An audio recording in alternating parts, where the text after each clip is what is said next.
اور زیادہ سے زیادہ مدت.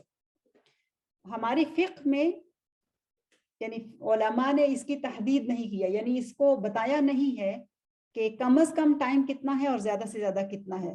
اور اس کی وجہ یہ بھی ہے کہ مختلف خواتین کے اندر مختلف جگہوں پہ رہنے والی, مختلف ملکوں اور مختلف ماحول سے تعلق رکھنے والی خواتین کے لیے یہ ٹائم مختلف ہو سکتا ہے. کچھ لوگوں کے اندر صرف 1 دن اور 1 رات ہوتی ہے, بعض ایسی بھی ہوتی ہیں جن کے اندر صرف 1 دن اور 1 رات ہوتی ہے. تو اس لحاظ سے علماء نے کم از کم مدت جو ہے وہ 1 دن اور 1 رات قرار دی ہے. 1 دن اور 1 رات, اس سے جو ہے نا وہ کم نہیں ہو سکتا. تو جو منیمم ہے ٹائم وہ 1 دن اور 1 رات کا ہے, اور جو میکسیمم ٹائم ہے وہ 10 دن ہے. یہ میکس ٹائم ہے 10 دن, 10 سے اوپر نہیں جا سکتا. اگر کسی کو 10 دن سے زیادہ بلیڈنگ ہوتی رہے تو پھر اس کے لیے کیا مسئلے ہیں وہ بھی ہماری فقہ نے ہمیں بتائے ہیں. اور یہ ضروری ہے اس لیے کہ ہماری نماز, ہماری عبادات اس کے اوپر ڈیپینڈ کرتی ہیں, اور ہم اگر پاک نہیں ہوتے تو ہم نماز نہیں پڑھ سکتے. اور اگر ہم کسی بیماری کی وجہ سے پاک ہیں اور ہم سمجھ رہے ہیں کہ ہمارے پیریڈز چل رہے ہیں اور ہم نمازیں مس کر رہے ہیں تو وہ بھی غلط ہے کہ ہم گناہگار ہوں گے. اور یہ جو بلوغت کی جو عمر ہے, یعنی جب بچیوں کے پیریڈ شروع ہوتے ہیں, یہ آج کل تو بہت ہی انسرٹنٹی ہے. جیسے اس سے پہلے یہ عمر 13 سے شروع ہوتی تھی, 13 ابو, اور 13 سے پہلے بہت کم ہوتا تھا کہ کسی بچی کو پیریڈ شروع ہو. 13 کے بعد ہوتے تھے. اگر بہت جلدی ہوا تو 12 سال, عموم ایسا نہیں ہوتا تھا. لیکن آج کل کھانے بہت فرق ہو گئے ہیں, ہیبٹس بہت فرق ہو گئی ہیں, حالات بہت مختلف ہو گئے ہیں, اور ہم جو کچھ بھی کھاتے ہیں اس کا ہمارے اوپر اثر ہوتا ہے. اور اب تو 9 سال سے بھی بچیوں کو پیریڈ شروع ہو رہے ہیں, جو کہ بہت ایک فکر کی بات ہے. ایسا ہونا نہیں چاہیے. یعنی 9 سال کی عمر ایک بہت چھوٹی عمر ہے جس میں ابھی بچی کو یہ سمجھ نہیں ہوتی کہ اس نے اپنے آپ کو کیسے سنبھالنا ہے, لیکن شروع ہو جاتی ہے. اور اس کی جو اس عمر میں جو یہ سلسلہ جو چلتا جاتا ہے اس کی بھی کوئی زیادہ تحدید تو نہیں ہے, لیکن 40 ابو یہ ختم بھی ہو سکتے ہیں, جس کو میناپوز کہتے ہیں, اور 50 سال پہ بھی ہو سکتے ہیں. تو اس کے درمیان میں یہ چیزیں جو ہیں وہ چلتی رہتی ہیں. اب ایک پیریڈ سے لے کے دوسرے پیریڈ کے درمیان کا جو وقت ہے, چاہے وہ کسی کے 3 ہفتے ہوں یا 4 ہفتے ہوں یا 5 ہفتے ہوں, وہ طہر کہلاتا ہے. یعنی یہ اس کی پاکی کا ٹائم ہے, وہ پیور ہے, صاف ہے اور پاک ہے. اور اس ٹائم کو بھی سمجھنا بہت ضروری ہے. کیوں؟ اس لیے کہ طلاق کے جو مسائل ہیں اس میں جو بتایا گیا ہے قرآن میں کہ جو ٹائم کاؤنٹ کرنا ہے, جو طلاق کی جو 3 اقسام ہیں اس کے اندر جو ٹائم کاؤنٹ ہوتا ہے وہ دراصل یہ طہر کا ٹائم ہوتا ہے, اور اس کا حساب رکھنا بہت ضروری ہوتا ہے. اور یہ بھی دراصل ہر عورت کا دوسرے سے مختلف ہو سکتا ہے. کسی کا طہر ہو سکتا ہے 3 ہفتے کا ہو, کسی کا ہو سکتا ہے 4 ہفتے کا ہو, کسی کا ہو سکتا ہے 5 ہفتے کا ہو. اور اسی طرح سے 15 دن سے کم جو ہے نا وہ نہیں ہو سکتے. یعنی کم از کم 15 دن لازم پاکی کی ہونی چاہیے. اگر 15 دن سے کم میں پیریڈ شروع ہو گئے تو پھر وہ پیریڈز نہیں ہے, وہ کوئی بیماری ہے, کوئی ڈیزیز ہے, کوئی مسئلہ ہے اس کے ساتھ جس کی وجہ سے ہو رہا ہے. تو جو میکس پاکی کا ٹائم ہے وہ 15 دن کا ہے, 15 ڈیز میکس. یہ جو درمیان میں جو ٹائم آئے گا نا, سوری میکس نہیں ہے, منیمم جو ہے وہ 15 دن کا ہے, اور میکسیمم ہر ایک کا ڈیفرنٹ ہوتا ہے. 5 ہفتے بھی ہو سکتے ہیں, بعض کے 6 ہفتے بھی ہوتے ہیں, اور عموماً 3 سے 4 کے درمیان ہوتا ہے. تو یہ چیز بہت اہم ہے کہ یہ جو پیریڈ درمیان کا ہے اس کا بھی خیال رکھا جائے.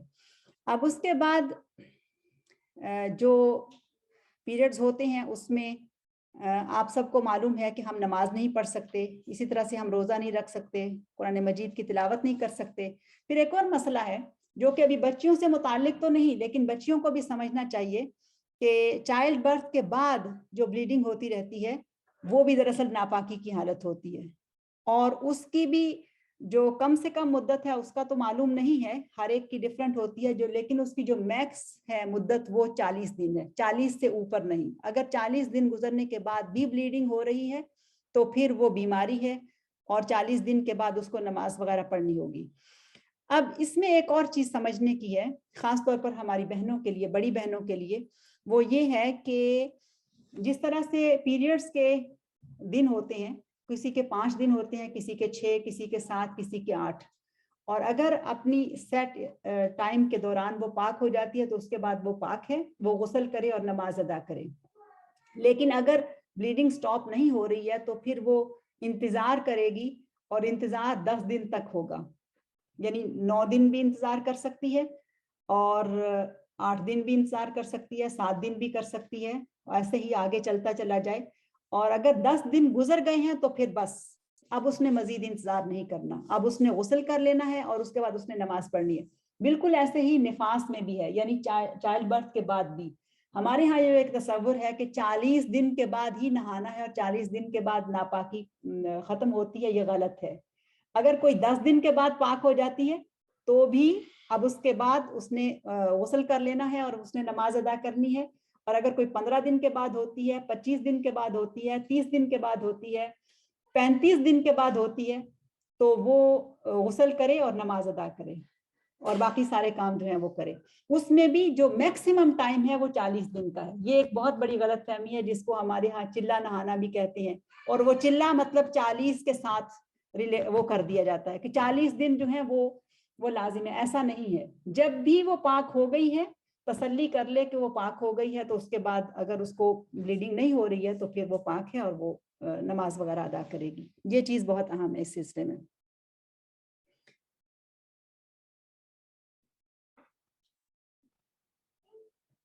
اس سلسلے میں احادیث بھی ملتی ہیں. ام سلمہ رضی اللہ عنہا کی حدیث ہے, اس میں بھی انہوں نے یہ کہا ہے کہ عورتوں کا جو نفاس تھا رسول اللہ صلی اللہ علیہ وسلم کے زمانے میں, اس کی جو میکسیمم مدت تھی وہ 40 دن تھی, اور جب بھی وہ پاک ہو جائے وہ پاک ہے.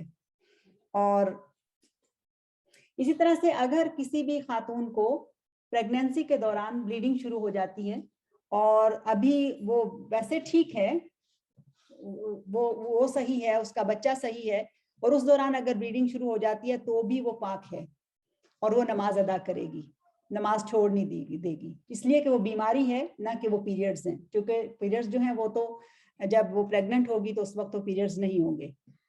یہ چیز بھی بہت لوگوں کو نہیں پتا ہوتی.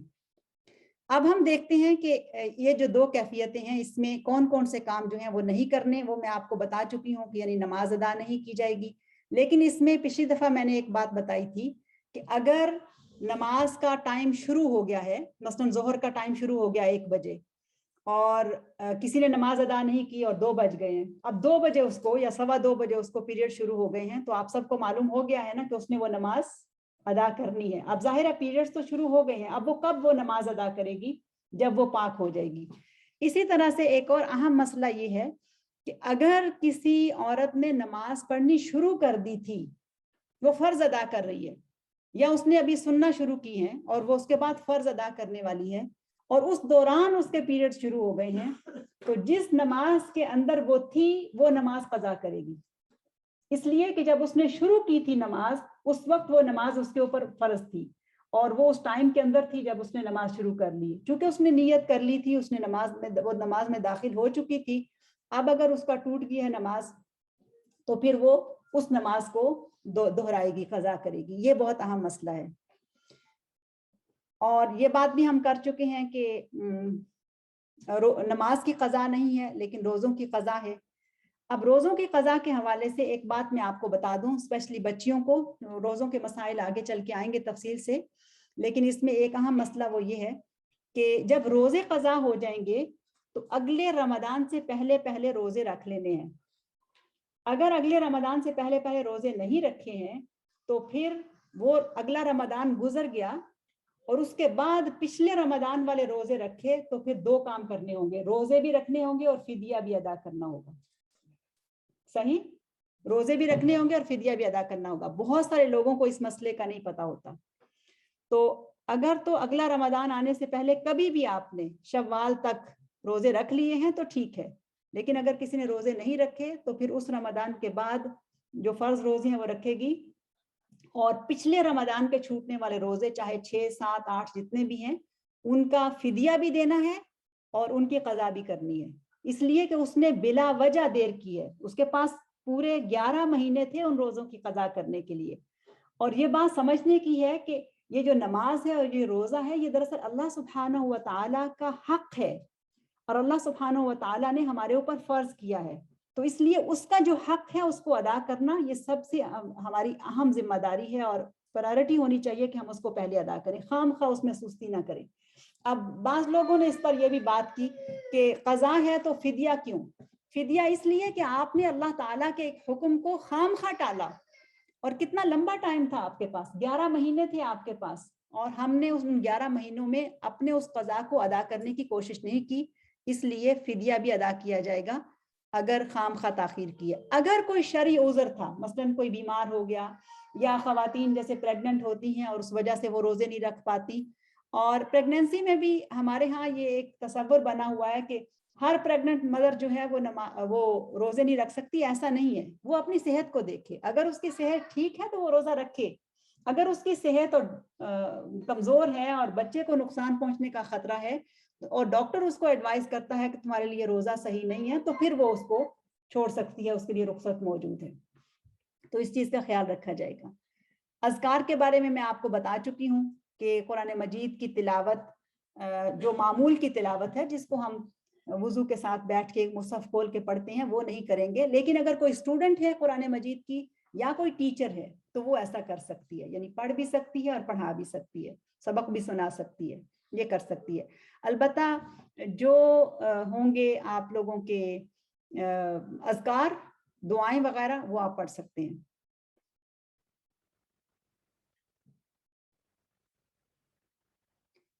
ایک اور اہم چیز ہے وہ کہ جو حیض کے دوران یا اگر چائلڈ برتھ کے بعد بلیڈنگ ہے تو اس دوران میں میاں بیوی کا تعلق یہ حرام ہے۔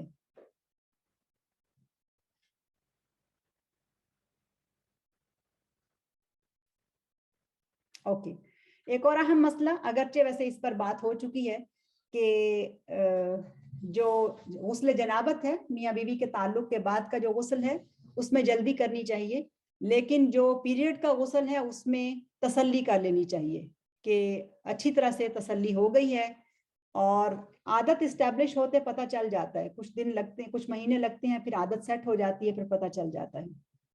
لیکن بہت سارے مسئلے آج کل بچوں کے کھانے پینے سے متعلق ہونے کی وجہ سے آ رہی ہیں، کہ بہت، یعنی وہ عمر ہے کہ جس میں بہت سیٹ عادتیں ہونی چاہیے، یعنی ریگولر پیریڈز ہونے چاہیے، وہ نہیں ہو رہے ہیں، جو کہ ایک بہت فکر کی بات ہے۔ اس کے لیے بچوں کو بھی اپنے بارے میں فکر مندی ہونی چاہیے کہ ان کی صحت اس کے اوپر ڈیپینڈ کرتی ہے، یہ بہت اہم چیز ہے کہ وہ اپنی صحت کا خیال رکھیں، جنک فوڈ سے دور رہیں اور صحت مند رہیں، وہ ایکسرسائز کریں، اچھا سوچیں، اچھا کھائیں، اچھے ایکٹیویٹی میں اپنا وقت گزاریں۔ یہ ساری چیزیں، ایک چیز نہیں ہے بچوں، یہ ساری چیزیں مل کر اثر انداز ہوتی ہیں، اور سب چیزوں کا خیال رکھنا ضروری ہے۔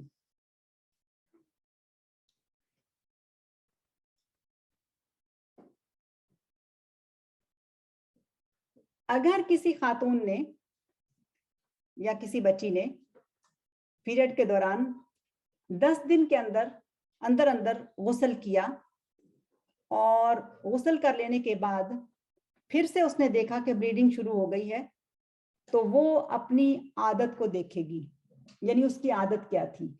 اگر کئی سالوں تک اس کی عادت یہ ہے کہ اس کے دن بہت مخصوص تھے اور کبھی آگے پیچھے نہیں ہوتا تھا، مثلا کسی کی عادت 6 دن کی ہے اور کبھی بھی، یعنی سالوں تک 6 دن اس کے تھے اور کبھی کوئی مسئلہ نہیں ہوا، اب اس دفعہ ایسا ہو گیا کہ 6 دن سے زیادہ ہو گیا، تو وہ اپنی سیٹ عادت کو دیکھے گی۔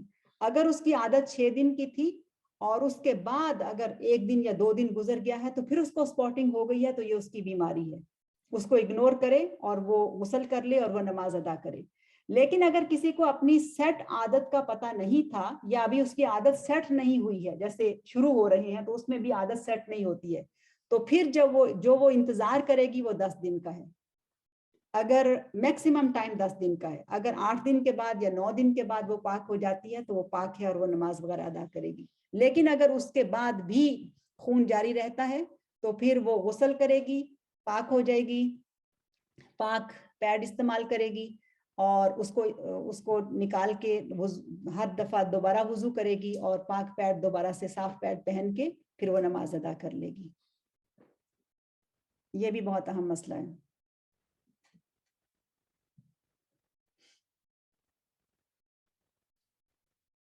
اسی طرح سے جن لوگوں کو یہ مسئلہ ہوتا ہے کہ ان کا